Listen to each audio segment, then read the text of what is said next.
Here is the first part of a three-part series of the model railway layouts at the International N-Gauge Show, which took place at the Warwickshire Event Centre in September 2019. If this is your first time to the Heritage and Model Rail channel and you're interested in model railways, start now by subscribing and clicking the bell icon so you don't miss anything. Here you can view Dent Dale, an N-Gauge layout exhibited by Bob Taylor, Wayne Webb and Tony Fraser. The layout is inspired by the moorland sections of the Settle to Carlisle Railway in the Yorkshire Dales.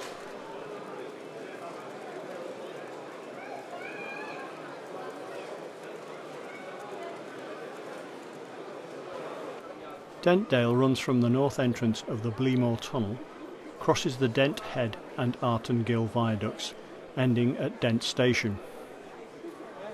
The station and signal box have been reversed for better viewing.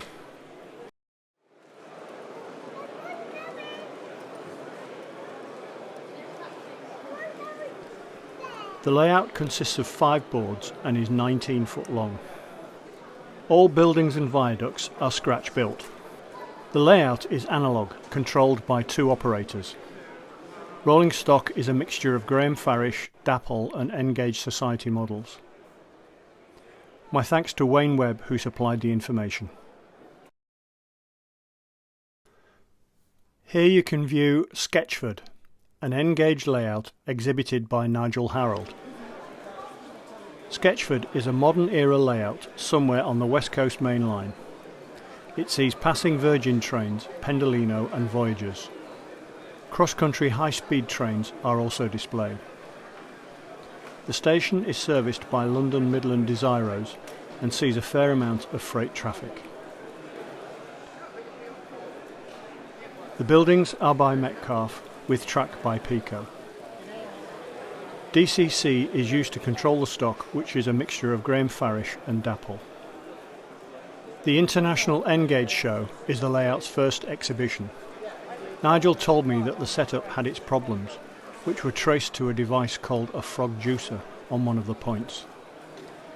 He took the decision at the show to remove all juicers across the layout, which fixed his issues.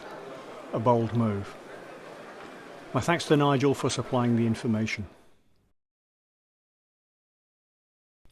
Here you can view Nempnett Thrubwell, an N-Gauge layout by Mike Hudson.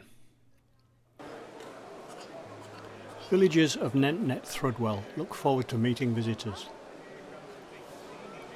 The home of Wurzel Gummidge, the local sunflower competition down in Nempnett Thrubwell in dear old Somerset, so the song goes. The layout is set on 3 boards. It was built 2 years ago and took 3 months to construct. The stock, mainly Dapple and Graham Farish, is controlled by DCC Digitrax. The back scene is by ID Backscenes. My thanks to Mike for the information.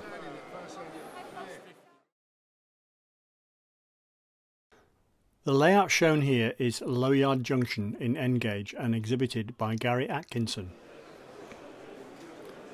This is a freelance design layout inspired by the Great Central lines in the Nottingham area. It features a double track main line with passing loop, 2 branch lines, a loco shed and a carriage shed with sidings. Long freight and passenger trains can be seen on the layout, showing the advantages of N-Gauge to the full. Buildings are heavily modified Metcalfe with Pico track. Stock is a mix of Graham Farish, Dapple and some resin bodies. The layout is controlled by DC Gaugemaster. My thanks to Gary for supplying the information. This layout is Fellows and Minchin Freight Depot in N-Gauge and exhibited by Tony Minchin. This is a freight depot based somewhere in the West Midlands and is fictitious. Created by a Fellows descendant of Fellows, Morton and Clayton, who transported goods by canal all over the country in the 19th to the 20th century, based at Tipton in the West Midlands, and ceased trading in 1948. The buildings are scratch built, with the ones in the middle of the layout disguising the point motors. Control is DC and stock is Graham Farish. The whole layout is constructed on a single board and is transported by car. My thanks to Tony for supplying the information.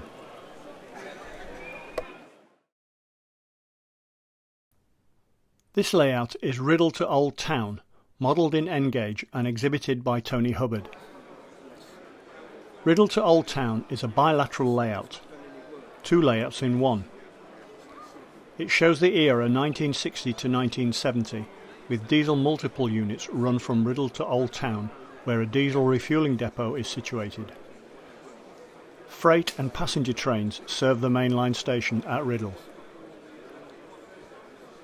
Buildings are built from Metcalfe kits, and the track is Pico Code 80. The layout is DC, controlled by Gauge Master. Point switching is done from a small box beside the track. Rolling stock is a mixture of Graham Farish and Dapple. My thanks to Tony for supplying the information. This layout is Westwick, modelled in N-gauge and exhibited by Ian Monks and Rob Davis. Westwick is an end-to-end layout of a fictitious location. The name comes from the blending of Weston-super-Mare and Wick, places the owners come from. It's a modern image layout based from 1990s to present day. It comes with a fiddle yard at one end and a station, harbour and storage yard at the other.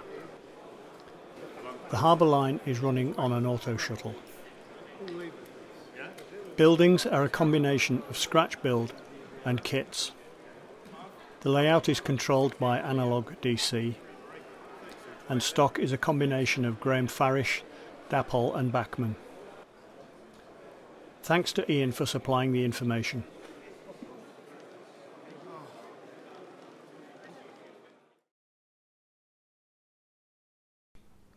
This layout is 2 seasons, modelled in N-gauge and exhibited by Martin Roper. 2 Seasons has a winter scene on one side with light-up trees and ice skating rink on it. The other side has a summer feel to it with a little tram run and a farm with stables and animals. Both sides have working lights on them. Martin has built the layout at a low level, giving easier access to children. Buildings are by Metcalfe and the track by Pico. Trains are DC controlled by Gauge Master, and the stock is Graham Farish and Dapple. My thanks to Martin for supplying the information. Here you can view the layout Washstand Hall in N-gauge and exhibited by the West Midlands N-gauge Club. Based on Water Orton on the old Birmingham and Derby Junction Railway. Built to watch the trains go by with an endless stream of cross-country voyagers and freight trains, plus the occasional steam special.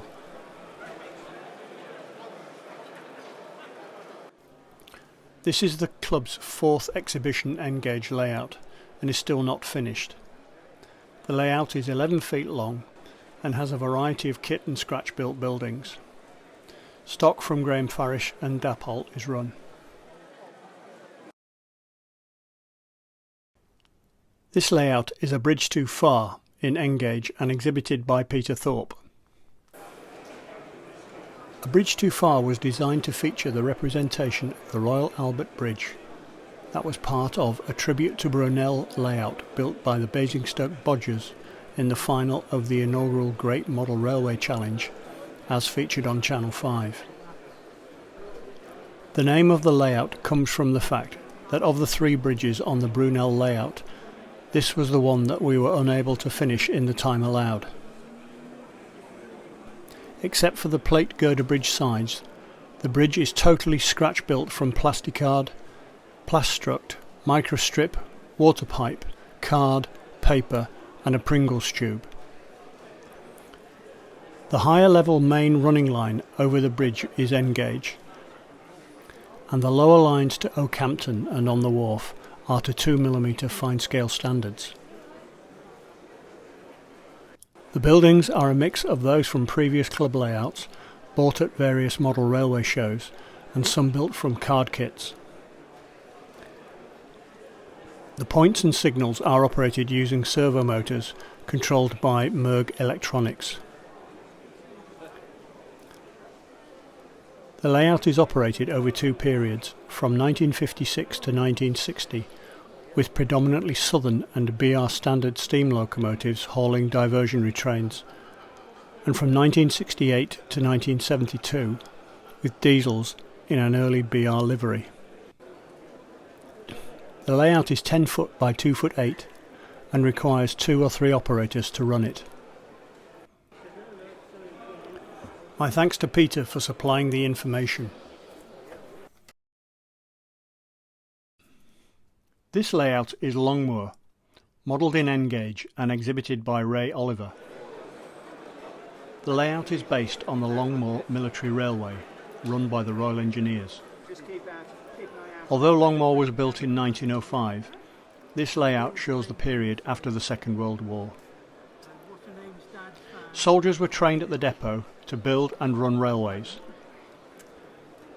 They were sent to France after D-Day to rebuild the French railways so supplies could be moved freely. Longmoor Military Railway closed in 1969.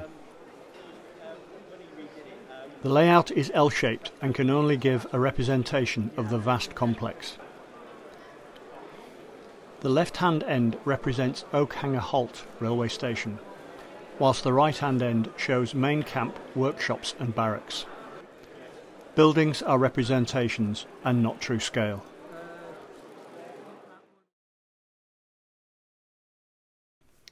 Here you can view the layout James Street in N-gauge and exhibited by Steve Wright. This layout by any standards is spectacular and was my favourite layout of the whole International N-gauge Show 2019. James Street is an award-winning N-gauge layout set in the period 1958 to 1962. Designed for four-sided operation, it takes 7 operators to run. There are 4 tracks which traverse the whole 22 foot by 12 foot rectangle. 2 operators control these. A double track has 1 operator, the terminus station has 1 operator, the goods yard has 1 operator and the dockyard has 1 operator. There is 1 person in overall charge specifying which trains will be run. 5 operators stand in the middle of the layout and the 2 other operators control from the outside. All control is analog DC. The 4 ships in the harbour are based on kit but heavily modified. Buildings are a mixture of kits and scratch build, with the roundhouse being a scratch build. All track is Pico Code 55. The layout has taken over 18 years to build so far and is still being added to. My thanks to Steve and his operators for supplying the information. I have other model railway exhibition videos that you will like. Why not check them out? Don't forget to subscribe, like and comment on any of the content. See you soon.